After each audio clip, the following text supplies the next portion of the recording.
আজকে আমি সেজেগুজে নিয়েছি এবং যাচ্ছি একটা কালী পুজোর নিমন্ত্রণে সপরিবারে। মেকআপ তো আমি আগেই করে নিয়েছি, এবার কিছু জুয়েলারি পরার পালা। বেশি কিছু সাজিনি, সাজটা সিম্পলের মধ্যে রাখারই চেষ্টা করেছি। এবার চলো বেরোনো যাক। এই যে যাচ্ছে আমার মা আর আমার বাবা আমার সাথে। যাচ্ছি আমরা বুড়িমা কালীর দর্শনে। আমাদের এখানে বুড়িমা কালী খুবই জাগ্রত। আমরা যখন পৌঁছলাম তখন দেখলাম পুজো সবে স্টার্ট হয়েছে, আর বুড়িমা কালীকে দেখতে ভারী সুন্দর লাগছে। এমনকি আমরা যজ্ঞ দেখারও সুযোগ পেয়েছিলাম।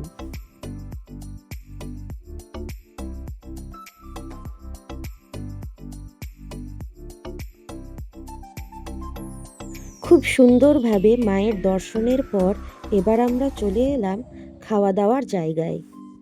প্রথমেই আমাদের দেওয়া হলো গরম গরম পনিরের চপ, তারপরে চলে এলো কড়াইশুঁটির কচুরি এবং তার সাথে পনির দেওয়া ছোলার ডাল।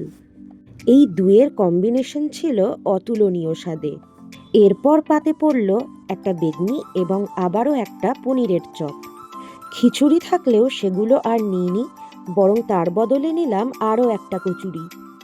অবশেষে চাটনি, পাঁপড়, কেশর পায়েস আর মিষ্টি দিয়ে শেষ হলো খাওয়া দাওয়া।